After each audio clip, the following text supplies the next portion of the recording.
இன்றைக்கு உங்களுக்கான தேவனுடைய பணித்துளிகள் 2 கொரிந்தியர் 8ஆம் அதிகாரம் 9வது வசனம். நம்முடைய ஆண்டவராகிய இயேசு கிறிஸ்துவின் கிருபையை அறிந்திருக்கிறீர்களே.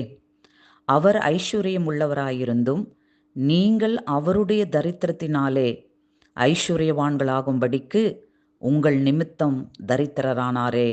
ஆமேன். நாம் ஆண்டவராகிய இயேசு கிறிஸ்துவை அறிவதற்கு முன்னும் அவரை நம்முடைய சொந்த இரட்சகராக ஏற்றுக்கொள்வதற்கு முன்னும் பாவம், சாபம், தரித்திரம், பலவீனம் இப்படிப்பட்ட பெரிய கடனில் அடைக்கப்பட்டிருந்தோம். நமக்காக கிறிஸ்து பாராட்டின அன்பு எப்படிப்பட்டது என்று பாருங்கள்.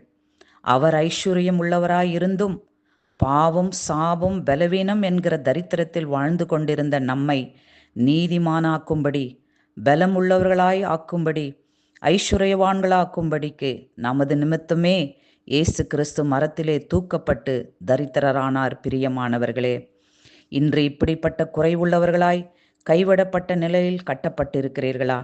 நம் ஒவ்வொருவருக்காகவும் தம்மை தாமே தாழ்த்தின ஆண்டவராக இயேசு கிறிஸ்துவை நம்புங்கள். அவர் உங்களுடைய எல்லா சூழ்நிலையில் உள்ள தரித்திரத்தை நீக்கி உங்களை ஐஸ்வர்யம் உள்ளவராக்குவாராக. Amen. God bless you all.